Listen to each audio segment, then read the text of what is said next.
This video contains spoilers for Persona 5. Viewer discretion is advised. Kamoshida is a man's man, or at least that's how he views himself. Former gold medal champion, savior to young attractive women, pushing around who he wants when he wants.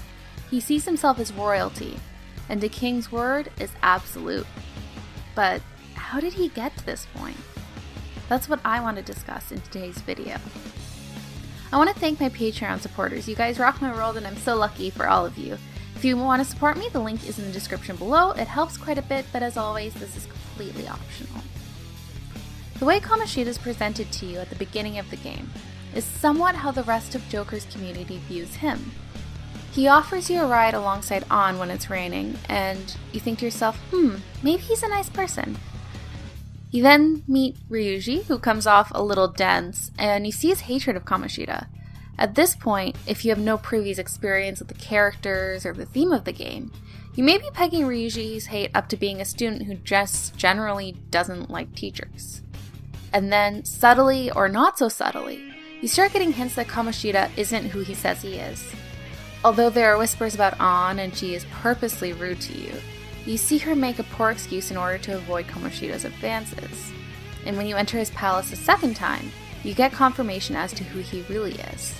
This is strong thematically, that you're only inclined to see the situation for what it is because you're an outcast who is in a specific supernatural situation, because it really emphasizes the fact that you are alone. There's no way you'd be able to show everyone else in the world the evidence you have. And therefore, it solidifies that it is your job to manage this corruption. But what of this corruption? Why is Kamoshida this way? I think the answer goes back to the biopsychosocial model, the concept widely accepted in both psychological and psychiatric fields, which states that biological, psychological, and sociological factors make up who we are and are all interconnected. First, we'll look at the biological. We know temperament is usually inherited, but our hormones also give us inclination towards certain behaviors. One would assume that if Kamoshida was an Olympic medalist, he most likely may have been and may still be under the influence of hormones. Testosterone can increase aggressive natures. As well, we see that temperament can be inherited from our parents. Second, we look at the psychological basis. Kamoshida definitely had the markers of a narcissistic personality. He cares very little for other people and has an inflated sense of self-worth. One of the markers of a psychological problem is that it causes difficulty for yourself or for others around you.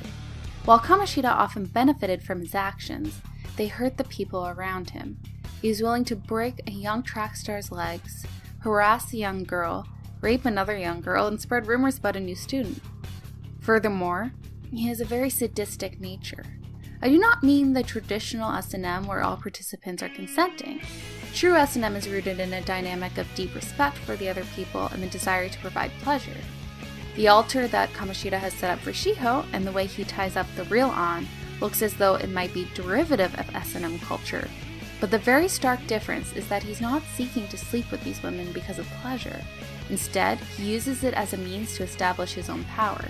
He only seeks to rape Shiho when An won't sleep with him as a punishment to both girls for not giving him what he wants. He craves situations where he has the power and punishes those who seem to take it away from him. Third, we look at the social aspect. Kamoshida most likely had a very competitive nature, nurtured through a lifetime of playing sports. In this environment, winning equals success, and masculinity is perceived as good and strong. He's also treated much better due to his successes, and therefore believes he is much better than those without this success. Furthermore, he still lives in a patriarchal society that says he's entitled to what he wants due to his successes. Thanks for watching. If you like this video, give it a like and subscribe if you want to see more content like this. Tell me what your first thought of Kamoshida was. I'm interested to know. Thanks!